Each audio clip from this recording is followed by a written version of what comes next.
No Brasil, se optou, aí pelos anos 30 do século XX, 1930, se optou por um discurso de valorização da mestiçagem. O Gilberto Freire, ele escreveu uma obra, Casa Grande e Senzala. Essa obra teve uma importância muito grande no momento que ela foi escrita, porque naquela época ele tratou da participação positiva do negro na formação do povo brasileiro. E ele explorou a questão da miscigenação. Quem é o brasileiro? O brasileiro é esse povo resultante da mistura de 3 raças. O branco europeu, o índio americano e o negro africano.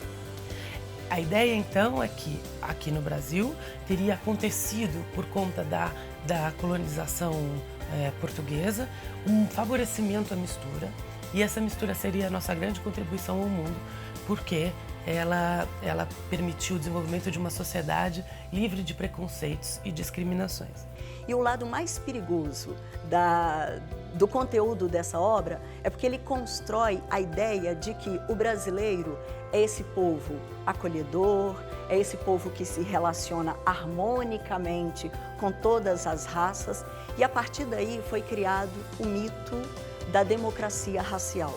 A gente teve, paralelamente a isso, uma teoria que é a teoria do branqueamento, a ideia de que era preciso estimular o casamento entre pessoas negras e pessoas brancas, para que em alguns anos o elemento negro desaparecesse da sociedade brasileira. O termo negro, quando associado a uma raça, é cheio de significados. Se tirarmos como ponto de observação o fenótipo biológico, negro é aquela pessoa de pele mais escura. Em algumas classificações, só é considerado negro aquele que tem ascendência subsaariana ou de povos indígenas da Oceania. Mas independente de estereótipos, o que o negro tem sido e feito? História e cultura negra é o tema de educação que começa agora.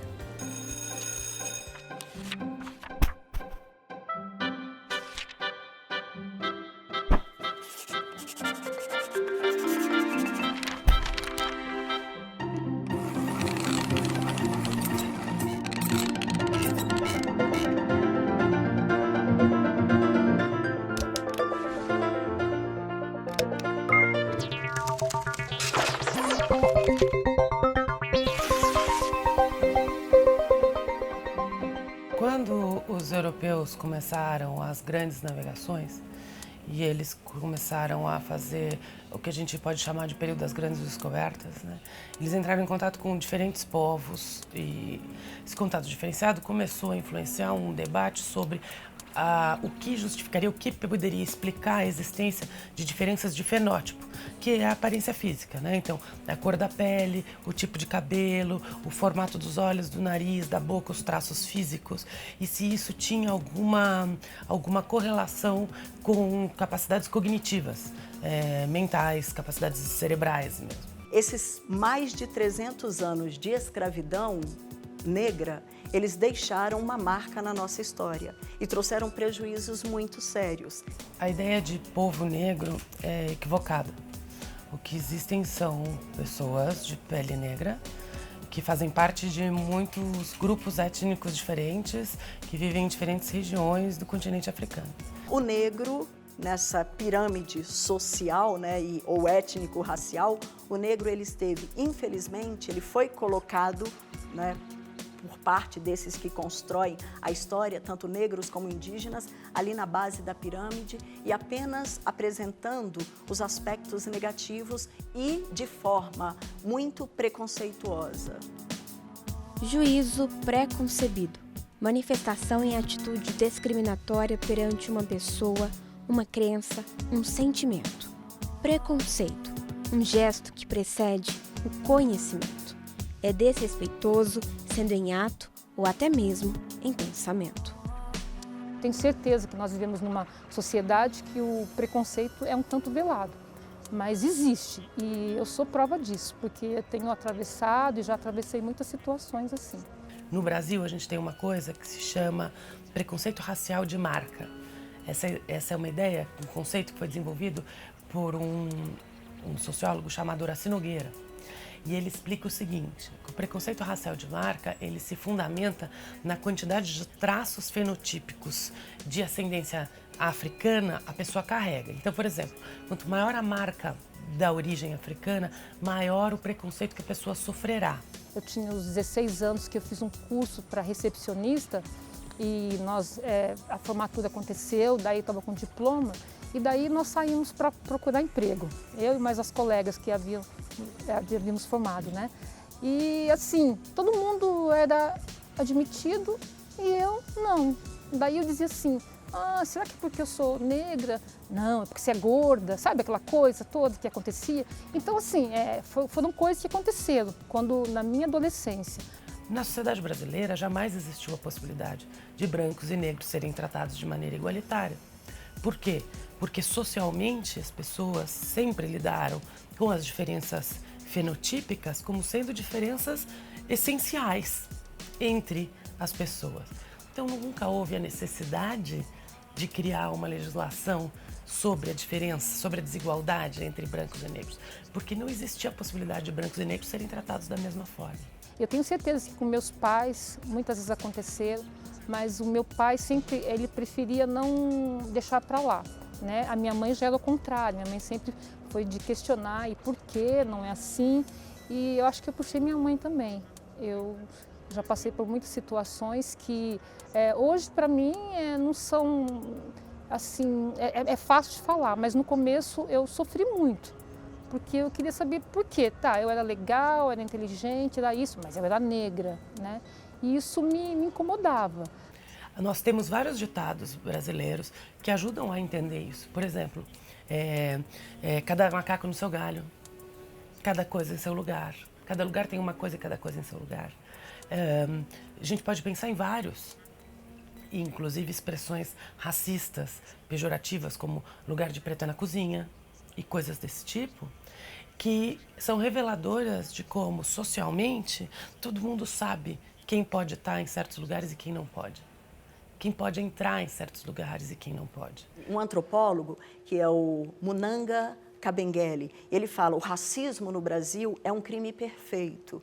Por quê? Porque ele não deixa marcas. Mas chega uma hora que eu acho que a tua cor, o teu conhecimento, a tua capacidade vai além da sua cor. E daí as portas começaram a se abrir de uma maneira assim maravilhosa para mim. Então, quando você tem essa realidade do racismo, mas ele é velado, ele acontece de forma sutil, fica muito mais difícil para esses grupos sociais enfrentarem, para a sociedade como um todo, mas em especial para esses grupos que se sentem prejudicados ou que as consequências vêm de forma mais direta para eles, para que eles encontrem soluções. E as soluções, elas não são fáceis. Com 18 anos eu passei a administrar uma confecção, eu administrava uma confecção de um porte grande e eu comecei a me envolver com a moda, que era uma coisa que eu gostava muito e acompanhava feiras. E daí eu fui indo e daí casei, tive um bom casamento, daí continuei trabalhando, daí comecei a pensar em ter um negócio próprio, voltado para o segmento da moda, que é o que eu gostava de fazer, e tive uma loja que até 2012, que foi, acho que eu posso dizer que foi um sucesso, e agora eu optei por trabalhar como servidora pública, fazendo o que eu gosto, que é servir as pessoas, e eu tô gostando. Conforme as pessoas se habituam a ver pessoas negras em lugares como o médico ou a médica, né? Isso é importante. As pessoas precisam se habituar que negros e negras podem realizar qualquer trabalho. Não existe qualquer diferença entre brancos e negros. E assim, eu sempre me achei uma pessoa de destaque, sabe? Eu acho que até pode ser estranho eu falar isso, mas eu sei que sempre, depois dos meus 16 anos, acho que em todas as áreas eu sempre me destaquei. Mas eu sei que não pela minha cor, mas é pela minha vontade, pela minha liderança, pelo meu desejo de vencer e pelo fato de ser ambiciosa mesmo. E querer acertar, querer vencer na vida. A vida, dádiva dada de igual modo a todos, mas praticada de modos tão diferentes. A percepção da vida, muito além da cor da pele, é o que muda tudo. é o que muda o mundo. Uma pesquisa realizada pelo Instituto Sangari em 2010 aponta que a chance de um jovem negro de 15 a 24 anos ser morto é 130% maior do que um jovem branco nessa mesma faixa etária ser assassinado. A partir de 1997, no âmbito federal, o governo assumiu a responsabilidade de tomar algumas iniciativas de ordem prática nessa questão do enfrentamento do racismo. Então, por exemplo, na época do governo Fernando Henrique Cardoso, foi incluído o tema da diversidade cultural nos PCNs. Que sozinha a sociedade não vai resolver isso. Então o Estado tomou para si a tarefa de enfrentamento do racismo. Com isso tudo, e eu acho que a parte mais visível são as políticas de ações afirmativas nas universidades públicas. Primeira universidade a ter políticas de ações afirmativas foi a Universidade Estadual do Rio de Janeiro, a UERJ, e depois outras, e aí as universidades federais e tudo mais. A gente vê uma transformação na questão da constituição da identidade, da autoimagem, e uma mudança, né, no modo como as pessoas se relacionam com a identidade negra, com a autoidentificação como afrodescendente e tudo mais. Desde essa época, o final dos anos 90, outras iniciativas têm sido tomadas. Então, a criação de conselhos, de secretarias, de coordenadorias, que têm esse objetivo de discutir a temática, de trabalhar nessa construção da identidade não hegemônica, e aí quando eu falo isso eu estou falando especialmente da questão dos negros e dos indígenas, e esse plano ele envolve os mais diversos segmentos da educação, tanto a educação básica como o ensino superior. Tem um momento político diferente, tem um compromisso, digamos assim, que a sociedade brasileira desde os anos 90, por conta de uma série de estudos acadêmicos, pesquisas que demonstram o racismo e o modo como ele opera na nossa sociedade, tomou para si esse compromisso, o Estado em especial, né? Eu sou representante do Núcleo de Diversidade Étnico-Racial e esse é um núcleo que existe em pleno funcionamento há uns 2 anos. Nós estamos indo para o 3º ano de existência.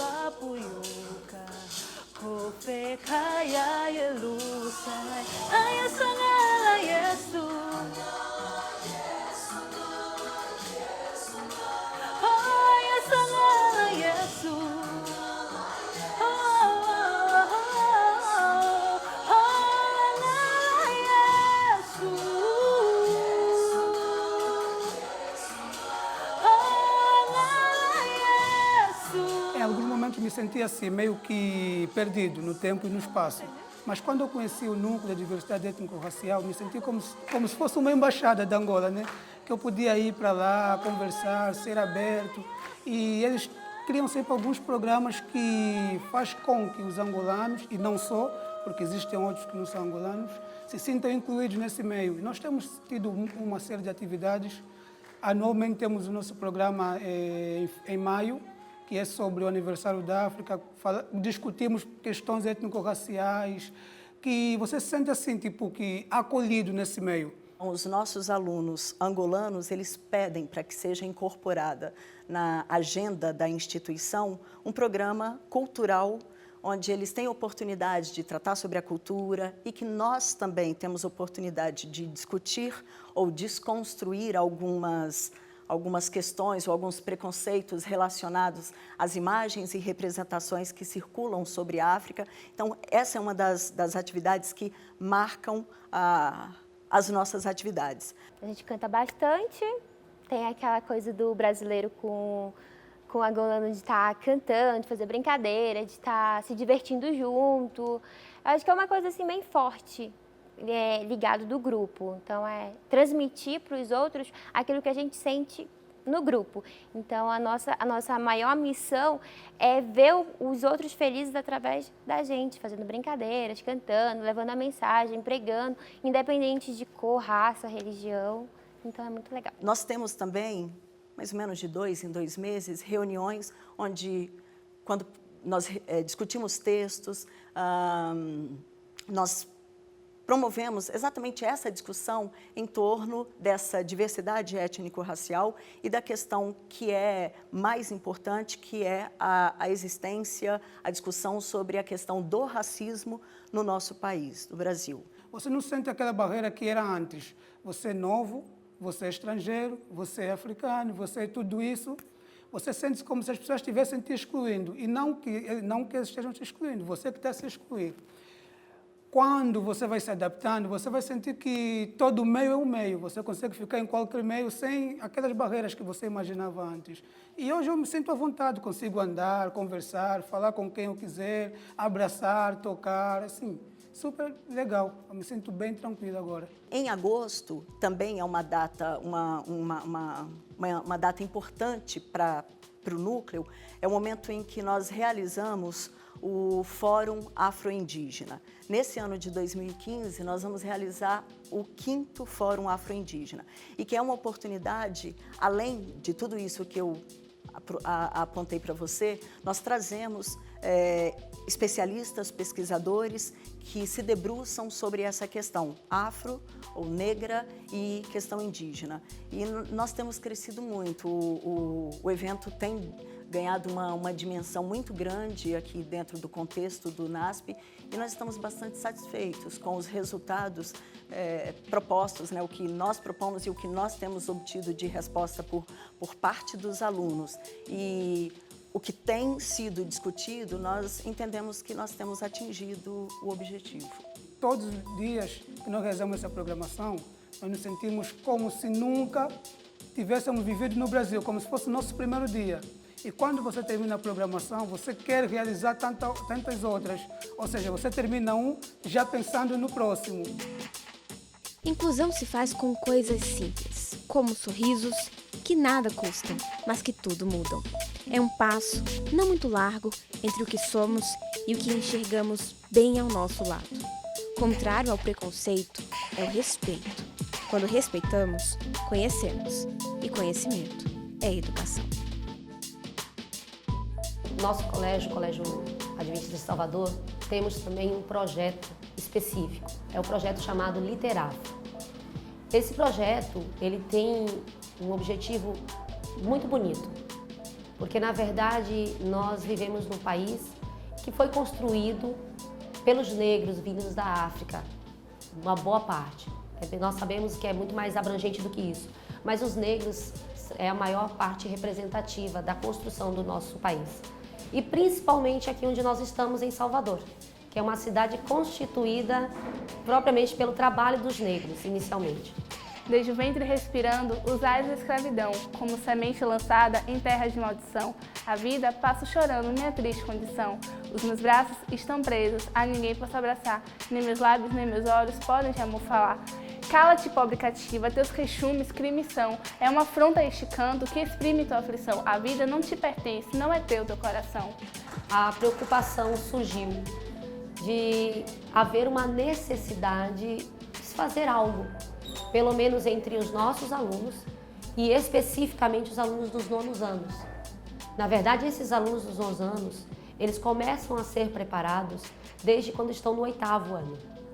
A professora de história deles já começa a trabalhar essa temática no 8º ano com eles, para que quando eles cheguem no 9º ano, nas aulas de literatura, nas aulas de língua portuguesa, de artes, e inclusive inglês entra no projeto, eles estejam preparados em termos de conteúdo. Nós temos que, primeiramente, ler um livro com toda a história do negro em todas as épocas, tanto lá na África até o período que ele chega aqui no Brasil. Com isso, nós aprendemos como criar um poema e criamos um poema com várias regras e acabamos criando um livro. Estudamos as rimas, a versificação, metrificação, então eles aprendem toda a estrutura técnica de construção de poema e a partir daí, com o conteúdo da história do negro, juntando com essa técnica, eles se tornam autores de poemas. Esses alunos escrevem poemas em defesa do negro, vamos dizer assim, são poemas que gritam contra o racismo. Nós vendemos o nosso livro, divulgamos aqui na escola e com nossos familiares, amigos, colegas. E, no fim, a gente apresenta esse trabalho no teatro. Nós montamos um recital, chamamos de recital dramatizado, porque não é um recital simples. Eles não chegam lá no palco apenas e declamam seus poemas. É um recital em que eles, de forma bem lúdica, usando a música também, eles representam a história do negro no nosso país e agora também inserindo a história do negro nos Estados Unidos. Então eles cantam em inglês também, eles declamam em inglês, eles com o próprio corpo eles conseguem representar os navios negreiros, o sofrimento do negro no navio, eles representam as moendas da cana-de-açúcar com o próprio corpo, eles representam o trabalho das escravas nas casas grandes, né, trabalhando como lavadeiras, como cozinheiras, e eles acabam vivendo essa história mais plenamente. O autor usou aquela personagem para tentar mudar o mundo. Talvez eu também possa conseguir fazer isso. Talvez se eu fizer uma situação parecida com aquela que a personagem está, eu possa me igualar a ela, eu possa me tornar uma pessoa melhor do que ela. Ela é um exemplo para mim. Com todas essas histórias envolvendo todo esse trabalho, é possível, assim, na minha turma, a gente combater o racismo, pelo menos na escola. E com isso a gente vai levando para fora, para a família, para qualquer lugar. Dessa forma, nós conseguimos trabalhar com os alunos a conscientização da importância de valorizar o ser humano, de entender que o ser humano é importante, que todos são amados por Deus, que todos têm o mesmo valor, independente de cor, de estilo, da fisionomia, de textura de cabelo. Eles aprendem que a gente precisa avaliar o ser humano pelo que ele é em si, o que ele faz, o que ele procura de sua própria vida. Eu sou negra, não tem essa questão de ser parda, morena. Eu não gosto que me chamem de morena, eu sou negra. Segundo o IBGE, apenas 14,6% da população brasileira se considera negra. 44,5% adotam termos como caboclo, mestiço, mulato, mameluco, mas não se consideram negros. Dentro do Brasil, a região com o maior número de negros é o Nordeste do Brasil. E dentro da região Nordeste, é a Bahia que contém o maior número de negros do país, com cerca de 66% de mestiços e 15% de negros. E foi com o objetivo de mensurar com números os efeitos desse sentimento que esse grupo gerou uma pesquisa científica. Um censo inédito dentro das universidades adventistas do Brasil foi idealizado por eles. Nossa proposta era construir um retrato do nosso campus. Então, tanto envolvendo, tinha diversas questões, faixa etária, etc., mas o que nós tínhamos maior interesse nesse enfrentamento do racismo, né, e a questão do preconceito, era a questão da identidade étnico-racial e também da questão dos regionalismos. Entre múltiplas escolhas, duas questões. Quem sou? Branco? Negro? Índio? Moreno? Mulato? Existem diferenças entre os próprios brasileiros? Uma pesquisa que trouxe resultados do que somos e um retrato do que pensamos ser. Embora nós, digamos, somos todos brasileiros, mas dentro dessa somos todos brasileiros tem diferenças enormes, né? Enfim, esse brasileiro que mora lá no norte, ele é muito diferente do brasileiro que vive no Nordeste, ou no Sul, ou no Sudeste. E nós conseguimos captar isso, sabe? Essa percepção, né? essa intolerância em relação a essas diferenças. A gente tem uma filha só, a Bruna, e a Bruna, eu acredito que, às vezes eu sinto que no começo, quando ela tinha mais ou menos uns 4 anos, a Bruna ainda... o convívio nosso era... Porque a gente não escolhe as pessoas para serem amigas pela cor ou pelo o que for. E as nossas amigas sempre... A Bruna viveu numa comunidade, pessoas brancas, né? E quando ela era pequenininha, um dia ela surtou, ela queria ter pele. Eu não entendi o que era. É que tinha um comercial que passava na televisão de uma loira, ela usava um determinado sabonete. E um dia a Bruna pediu muito, queria muito essa coisa do sabonete, né?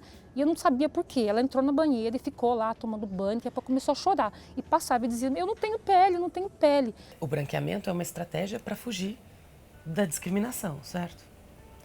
Ora, se eu tenho, se eu sou casada, por exemplo, com um homem negro, né? E eu tenho um filho que tem a pele mais escura e um filho com a pele mais clara, o filho com a pele mais clara, ele vai ter maior acesso a oportunidades sociais que o filho que possui a pele mais escura. A questão é essa, é a aceitação. Não tem como eu dizer que sou morena se eu sou negra, né? Porque assim, cada um tem a sua cor, a sua essência, mas eu acho que isso não tem tanta importância quando se fala em pessoas. Mas quando você rotular também é uma coisa que eu não concordo, rótulo. Mas em certas situações eu acho que é necessário, porque assim, eu não gosto que fale assim, ó, a gorda, a crente, entendeu? Agora, a raça não tem como você mudar. Quando as pessoas dizem, mas os negros não se auto-identificam como negros, eu sempre digo, bom, a gente não pode culpar a vítima. A gente não pode acusar uma pessoa porque ela está tentando se preservar e preservar os seus filhos, por exemplo, e filhas, de discriminações, né? A gente precisa entender esse fenômeno dentro desse contexto. Nós não concordamos com essa história da cota. A Bruna está numa universidade federal, passou por mérito, ela resolveu assumir o cabelo dela, sabe? Então, assim, ela é linda, é inteligente, sabe? E, assim, ela se destaca. E este esforço de reconstituição de identidade, de valorização da negritude, digamos, ele se dá no sentido de reelaborar uma série de aspectos e resistir, né? Resistir ao preconceito e à discriminação, resistir ao racismo. Eu não gosto que me chame de morena. Eu sou negra e a Bruna também, ela pensa assim, meu esposo também, nós somos negros. E assim, não tem essa coisa de ser negro com muito orgulho, sabe? Eu sou pessoa com muito orgulho, caráter, sabe? Filha de Deus, criada à imagem do Pai e ponto final.